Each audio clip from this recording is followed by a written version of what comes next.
அஸ்ஸலாமு அலைக்கும் வரஹ்மத்துல்லாஹி வபரகாத்து. அல்ஹம்துலில்லாஹி ரப்பில் ஆலமீன். வசலாத்து வசலாம் அலா அஸ்ரஃபில் அம்பியாயி முர்சலீன் நபியனா முஹம்மத் வ ஆலிஹி வசாபிஹி அஜ்மயின். அம்மாபாத். கண்ணியத்துக்குரிய எல்லாம் வல்ல அல்லாஹு ஜல்லசானு தாலாவின் நல்லடியார்களே, அன்புக்கினிய சகோதர சகோதரிகளே, பிரமத அன்பர்களே, நண்பர்களே, உங்கள் அனைவரின் மீதும் ஏக இறைவனுடைய சாந்தியும் சமாதானமும் என்றென்றும் நிலவ பிரார்த்திப்பதோடு நான் சங்கை அப்துல் அஜீஸ். அல்லாஹ்வுடைய அருளால் அனைவரும் மிக நலமாக இருப்பீர்கள் என்று நம்புகிறேன். அல்ஹம்துலில்லாஹ். எல்லா புகழும் அல்லாஹ்வுக்கே. இது கற்போம் கற்பிப்போம் என்ற தொடர் காணொலியில் பாகம் 60. இந்த காணொலியில் நம்முடைய வாழ்வும் மரணமும் எதற்காக என்பதை பற்றி சிந்தித்து உணர கடமைப்பட்டிருக்கிறோம். அனைத்தையும் படைத்து பரிபாலிக்கின்ற அல்லாஹு ரப்புல் ஆலமீன் மனிதனை படைத்து மனிதனுக்காக இந்த உலகத்தை அனைத்தையும் படைத்து பராமரித்து கொண்டிருக்கிறான் என்பதை நாம் முதலில் பதிவு செய்து கொள்ள வேண்டும். அப்படி பராமரித்து கொண்டிருக்கக்கூடிய இறைவன் நமக்கு பிறந்ததிலிருந்து மரணிக்கும் வரை ஒரு வாழ்க்கை அமைப்பை அவனுக்கு வழங்கியிருக்கிறான். ஆக இந்த உலகத்தில் நம் வாழ்வும் மரணமும் எதற்காக என்பதை சரியாக புரிந்து கொண்டவர்களாக செயல்பட்டால் இந்த உலக வாழ்க்கை மிகவும் சுருக்கமானது, மறுமை வாழ்க்கையோ நிரந்தரமானது. அப்படிப்பட்ட அந்த நிரந்தரமான மறுமை வாழ்க்கையில் வெற்றி அடைய வேண்டுமே ஆனால் இந்த உலக வாழ்க்கையை நாம் சரியாக பயன்படுத்தி கொள்ள வேண்டும் என்பதற்காக தான் இந்த காணொளி. ஆக ஒவ்வொரு மனிதனும் நாம் ஏன் இந்த உலகத்தில் பிறந்தோம், எதற்காக பிறந்திருக்கிறோம் என்பதை சிந்தித்து சீர்தூக்கி பார்க்க வேண்டும். வாங்க காணொளிக்குள் போவோம். நமது வாழ்வு ஏதாவது ஒரு நோக்கம் கொண்டதா அல்லது எந்தவித நோக்கமும் இல்லாத ஒன்றா என்பதை முதலில் நாம் ஆய்வு செய்ய வேண்டும். இன்று நாம் உயிருடன் இருப்பது எந்த அளவிற்கு உண்மையோ அதுபோலவே என்றாவது ஒரு நாள் நிச்சயமாக நாம் மரணிப்போம் என்பதும் உண்மைதான், 100% உண்மை. அப்படி என்றால் நம் வாழ்வும் மரணமும் எதற்காக? இந்த இரண்டின் பின்னணியில் ஏதேனும் காரணங்கள் உள்ளனவா என்ற இந்த கேள்விக்கான விடையை வேறு எங்கும் தேட வேண்டிய அவசியம் இல்லை. நம்மை சுற்றி நடப்பவற்றை சற்று நம்ம ஆராய்ந்து பார்த்தாலே போதும், சரியாக புரிந்து கொள்ளலாம்.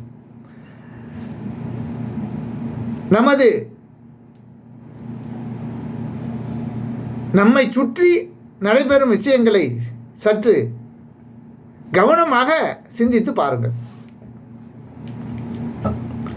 இரவு பகல் மாறி மாறி வருவதிலும் மழை பொழிவதிலும் அதன் மூலமாக நிலங்கள் விளைச்சலை தருவதிலும் சாலைகளில் பேருந்துகள் ஓட்டம் நடைபெறுவதிலும் நம் உடலின் இயக்கத்திலும் இவைகள் அனைத்துமே இவற்றில் எதுவுமே காரணமின்றி நடைபெறுகிறதா? இல்லை, ஒவ்வொரு நிகழ்விற்கும் காரணம் உண்டு. எந்த ஒன்றும் வீணாக எந்த ஒரு செயலும் நடைபெறுவதில்லை. ஒரு இலை உதிர்வதாக இருந்தாலும் அதை அனைத்தையும் கண்காணித்துக் கொண்டிருக்கின்ற அல்லாஹ்வுக்கு தெரியும். தக்க காரணத்திற்காக தான் குறிப்பிடப்பட்ட நேரத்தில் தான் அதில் உதிர்கிறது. என இவைகளை சீர்தூக்கி பார்க்க வேண்டும். நம்மை சுற்றி நடைபெற்று கொண்டிருக்கும் அனைத்து விஷயங்களையும் நாம் சிந்திக்க வேண்டும். இவற்றில் எதுவுமே எந்தவித காரணமும் இன்றி நடைபெறுவது இல்லை. அனைத்திற்கும் குறிப்பிடப்பட்ட ஒரு காரணம் இருக்கிறது. ஒவ்வொரு நிகழ்விற்கும் ஒரு காரணம் உண்டு, ஒவ்வொரு செயலுக்கும் அர்த்தம் உண்டு என்று நாம் எண்ணும்போது மனித இனமும் காரணமின்றியோ எந்தவித நோக்கமும் இன்றியோ படைக்கப்படவில்லை என்றுதான் நம்முடைய பகுத்தறிவு நமக்கு விடை சொல்கிறது. சரி, அந்த நோக்கம்தான் என்ன? அதை பற்றி நாம் கவலைப்படாமல் இருக்க முடியுமா? இங்கு எந்த மனிதரும் தனது சுய விருப்பத்தினால் பிறப்பது அல்லது இறப்பதோ கிடையாது.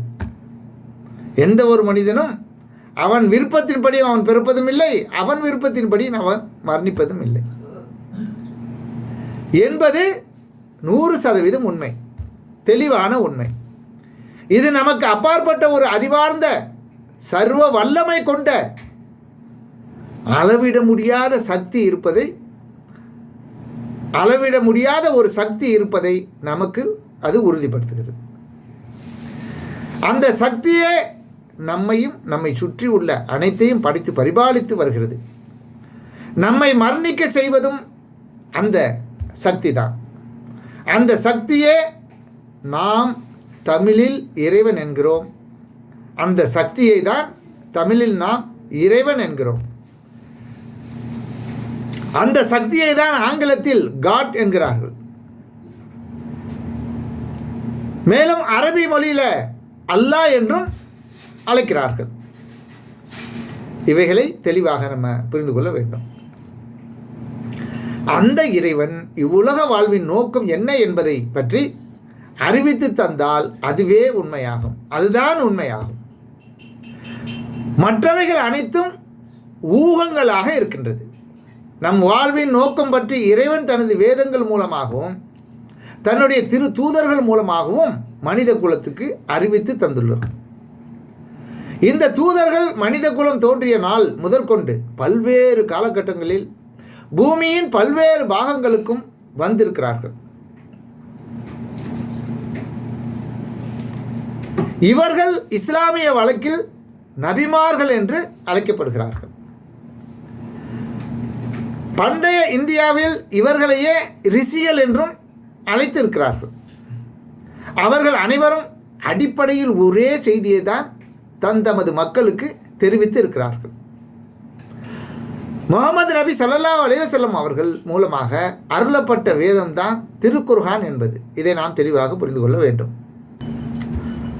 அடுத்தபடியாக திருக்குர்ஆனை ஏன் பின்பற்ற வேண்டும் என்பதை பற்றியும் நாம் தெரிந்து கொள்ள வேண்டும். திருக்குர்ஆன் என்பது இன்று வாழும் மக்களுக்காக இறுதியாக வந்துள்ள வேதமாக இருக்கிறது. இதற்கு முன்னர் இறைவனிடமிருந்து பல நாடுகளில் வாழ்ந்த தூதர்கள் மூலமாக வெவ்வேறு வேதங்கள் வந்திருந்தாலும் அவைகள் அனைத்தும் இன்று சிதைந்து நிலையில்தான், சின்னாபின்னப்படுத்தப்பட்ட நிலையில்தான், கூட்டி குறைத்த நிலையில்தான் இருந்து கொண்டு இருக்கிறது. மேலும் அவைகள் அந்த குறிப்பிட்ட காலகட்டத்தில் ஒரு குறிப்பிட்ட மக்களுக்காக அருளப்பட்டு இருந்தது. ஆனால் இந்த திருக்குர்ஆன் என்ற இறைவேதம் என்பது இனி இறுதி நாள் வரையும் வரவிருக்கின்ற மக்களுக்கும் வழிகாட்டியாக இருப்பதால் அது எந்த மாற்றங்களுக்கோ எந்தவித சிதைவுகளுக்கோ இடம் கொடுக்காமல் நிலைத்து நிற்கிறது. இதை சரியாக நம்ம புரிந்து கொள்ளணும். 1447 சுமார் 1447 ஆண்டுகளாக ஆகிவிட்ட பிறகும் அது இன்றும் நபிகள் நாயகம் ஸல்லல்லாஹு அலைஹி வஸல்லம் அவர்களுக்கு எவ்வாறு இறைவன் வழங்கினானோ அதே நிலையில் அதே மொழியில் உலகமெங்கும் உலா வந்து கொண்டு இருக்கிறது. இதை பற்றி இறைவன் தனது திருமறையில் சொல்லி காட்டுகிறான். 15வது அத்தியாயம் 9வது வசனத்தில், நிச்சயமாக நாம் தான் நினைவூட்டும் இந்த வேதத்தை உன் மீது இறக்கி வைத்தோம். நிச்சயமாக அதை நாமே அதன் பாதுகாவலனாகவும் இருக்கிறோம். மேலும் சந்தேகத்துக்கு இடம் கொடுக்காத மிக உறுதியான மொழிகளில் இறைவன் இதன் மூலம் பேசுவதை நீங்கள் பார்க்கலாம் என்றும் சொல்லி காட்டுகிறான். மேலும் 2வது அத்தியாயம் 2வது வசனத்தில், இது இறைவனின் திருவேதமாகும், இதில் எந்தவித சந்தேகமும் இல்லை. பயபக்தி உடையவர்களுக்கு இது நேர்வழி காட்டும். வீணர்களுக்கு அல்ல, மூடர்களுக்கு அல்ல, இறைவனை அஞ்சக்கூடிய பயபக்தி உடையவர்களுக்கு இது நேர்வழி காட்டும் என்று அல்லாஹ் ரப்பல் ஆலமீன் சொல்லி காட்டுகிறான். மேலும் 45வது அத்தியாயம் 2வது வசனத்தில் இவ்வேதம் யாவரையும் மிகைத்தவனும் ஞானமிக்கோனும் ஆகிய இறைவனிடமிருந்து இறைக்கு அருளப்பட்டிருக்கிறது என்று அல்லாஹ் சொல்லி காட்டுகிறான். தனது புத்தகம் சந்தேகங்களுக்கு அப்பாற்பட்டது என்றும் அறைகூவல் எடுக்கும் பாணியில் இருந்த இது இறைவனின் வார்த்தை தான் என்பதை நாம் தெளிவாக உணர்ந்து கொள்ள முடியும். அப்படிப்பட்ட தெளிவான இறைவேதம் மனித வாழ்க்கையை பற்றி என்ன கூறுகிறது என்பதையும் நாம் அறிந்து கொள்ள வேண்டும். அதுதான் மிக முக்கியம்.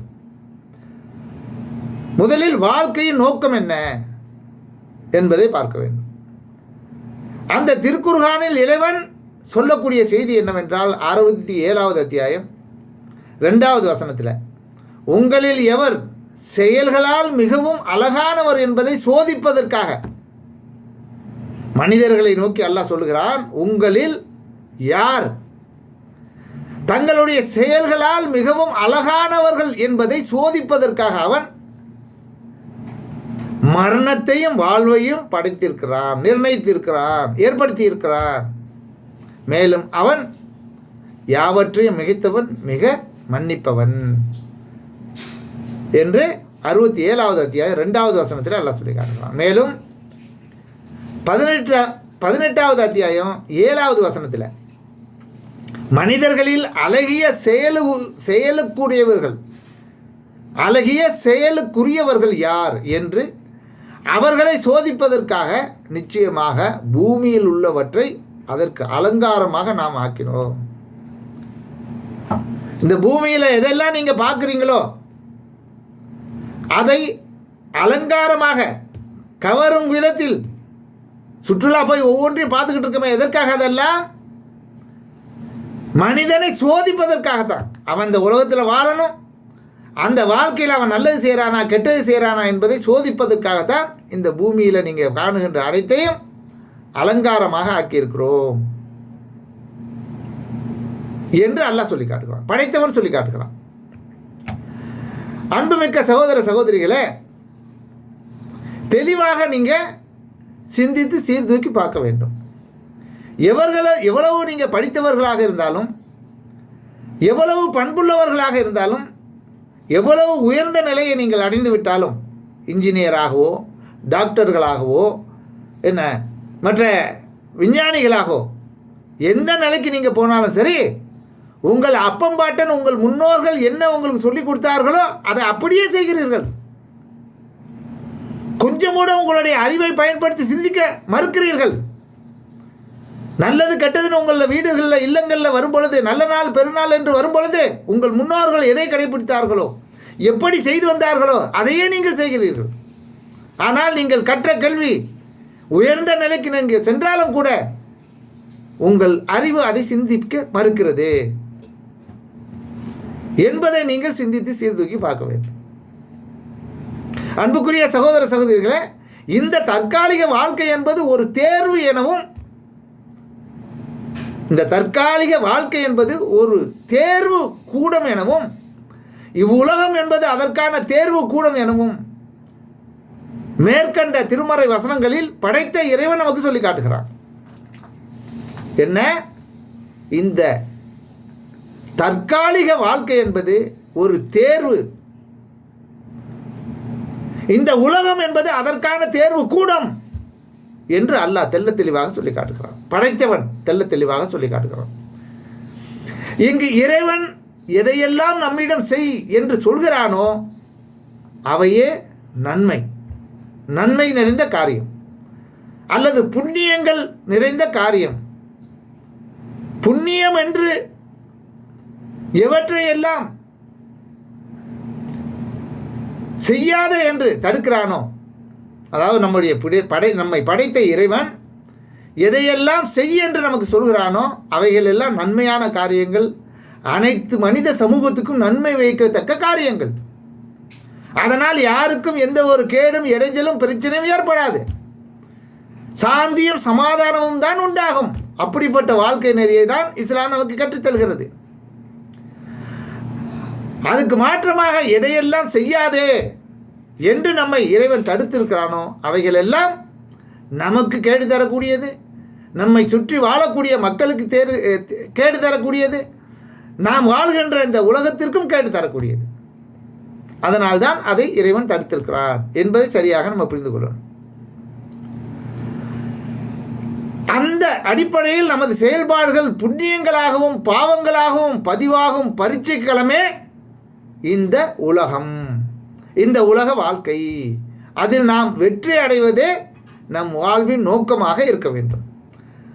அதற்காக இறைவன் தந்த கையேடுதான் திருமறை குர்ஆன். நமக்கு வழிகாட்டக்கூடிய வாழ்க்கை நெறிதான் திருமறை குர்ஆன் என்பதை நாம் தெளிவாக புரிந்து கொள்ள வேண்டும். மேலும் அடுத்தபடியாக நாம் தெரிந்து கொள்ள வேண்டியது தீர்ப்பு நாள், அதாவது இறுதி நாள், இந்த உலகத்துடைய முடிவு நாள், லாஸ்ட் ஜட்ஜ்மெண்ட் டே. தேர்வு என ஒன்று நடத்த பெற்றால் அதற்கான தீர்ப்பு என்று ஒன்று இருக்க வேண்டும் அல்லவா? அந்த தீர்ப்பு பற்றி படைத்த இறைவன் சொல்லி காட்டுகிறான். இதோ 3வது அத்தியாயம் 185வது வசனத்தில், ஒவ்வொரு ஆத்மாவும் மரணத்தை சுகித்தே ஆக வேண்டும். மேலும் இறுதி தீர்ப்பு நாளில் தான் உங்கள் செய்கைகளுக்குரிய, உங்கள் செயல்களுக்குரிய பிரதிபலன்கள் முழுமையாக கொடுக்கப்படும். எனவே எவர் நரக நெருப்பிலிருந்து பாதுகாக்கப்பட்டு சுவர்க்கத்தில் பிரவேசிக்குமாறு செய்யப்படுகிறாரோ அவர் நிச்சயமாக வெற்றி அடைந்து விட்டார். இவ்வுலக வாழ்க்கை மயக்கத்தை அளிக்க வல்ல அற்ப இன்ப பொருளே அன்றி வேறு எதுவும் இல்லை என்று 3வது அத்தியாயம் 185வது வசனத்தில் படைத்தவன் சொல்லி காட்டுகிறான். மரணத்திலிருந்து எப்படி யாரும் தப்ப முடியாதோ அதே போலவே அதற்கு பின் வருவதிலிருந்தும் யாரும் தப்ப முடியாது. இங்கு வினைகளை விதைத்த நாம் அவற்றின் விளைவுகளை அனுபவிக்காமல் போய்விடுவோமா என்ன? இவ்வுலகில் அநியாயங்கள் செய்தவர்கள் அதற்குரிய தண்டனைகள் பெறாமலே தப்பித்து விடுவதையும், பிறருக்கு தியாகங்கள் செய்தவர்கள் அதற்குரிய பரிசை பெறாமலே மறைந்து விடுவதையும் கண்கூடாக நாம் கண்டு கொண்டு இருக்கிறோம். இறைவன் அவற்றை அப்படியே விட்டு விடுவானா என்ன? நண்பர்களே சிந்தித்து பாருங்கள். நீதியின் வெட்கையை நிறைவு செய்வதற்காகவே வருகிறது இறுதி தீர்ப்பு நாள். நாமும் நமக்கு முன் சென்றோரும் நமது பின் வழித்தோன்றர்களும் என அனைவரும் மரணத்திற்கு பின்னால் மீண்டும் உயிர் கொடுத்து எழுப்பப்படுவோம். அதிலிருந்து யாரும் தப்ப முடியாது. தெளிவாக இதை நீங்கள் உணர வேண்டும், புரிந்து கொள்ள வேண்டும். இதை பற்றி அல்லாஹ் ரப்புல் ஆலமீன் 78வது அத்தியாயம் 17, 18 ஆகிய வசனங்களில் நிச்சயமாக தீர்ப்புக்குரிய நாள் நேரம் குறிக்கப்பட்டதாக இருக்கிறது. ஆல்ரெடி இறைவன் புறத்திலிருந்து அது குறிக்கப்பட்டு நேரம் குறிக்கப்பட்டாச்சு. அது நமக்கு தெரியாது, எப்போ வரும் என்பது நமக்கு தெரியாது. சூர் எக்காலம் ஊதப்படும் அந்த நாளில் நீங்கள் அணி அணியாக வருவீர்கள். அந்த நாளில் பயங்கரமான நிகழ்வுகள் நடக்கும் என்று திருமறை குர்ஆன் நம்மை எச்சரிக்கின்றது. தன் பெற்றோர், பிள்ளைகள், உறவினர், வாழ்க்கை துணைகள், நண்பர்கள் என பலரும் இருந்தாலும் யாருக்கும் எந்தவித உதவியும் செய்து கொள்ள முடியாது. அந்த நாளின் அமளியில் இருந்து தன்னை தற்காத்துக் கொள்வதிலேயே ஒவ்வொருவரும் ஈடுபட்டு கொண்டிருப்பார்கள் என்பதை நாம் கவனத்தில் கொள்ள வேண்டும். மேலும் அல்லாஹ் ரப்புல் ஆலமீன் 80வது அத்தியாயம் 33வது வசனத்தில், ஆகவே யுக முடிவு நாளின் போது காதை செவிடாக்கும் பெரும் சத்தம் வரும்போது என்று அந்த வசனத்தில் அல்லாஹ் குறிப்பிடுறான். மேலும் 34, அதாவது 80வது அத்தியாயம் 33லேருந்து 37 வரை தெளிவாக அல்லாஹ் சொல்லி காட்டுகிறான். மீண்டும் ஒரு முறை, ஆகவே யுக முடிவின் போது காதை செவிடாக்கும் பெரும் சத்தம் வரும்போது அந்த நாளில் மனிதன் விரண்டு ஓடுவான். தன் சகோதரனை விட்டும், தன் தாயை விட்டும், தன் தந்தையை விட்டும், தன் மனைவியை விட்டும், தன் மக்களை விட்டும். அன்று ஒவ்வொரு மனிதனுக்கும் அவனவன் அவல நிலையே போதுமானதாக இருக்கும் என்று அல்லாஹ் ரப்பல் ஆலமீன் 80வது அத்தியாயம் 33லேருந்து 37 வரை தொடர்ந்து சொல்லி காட்டுகிறார். அடுத்து நாம் அறிந்து கொள்ள வேண்டியது பதிவேடு, சாட்சி கூறும் நாள். இந்த உலகத்தில் நாம் வாழ்ந்து கொண்டிருக்கும் போது நம்முடைய வாழ்க்கையை பதிவு செய்யப்பட்டிருக்கிறதே, அந்த பதிவேடுகள் சாட்சி கூறும் நாள் அந்த நாள், மறுமை நாள், இறுதி நாள்.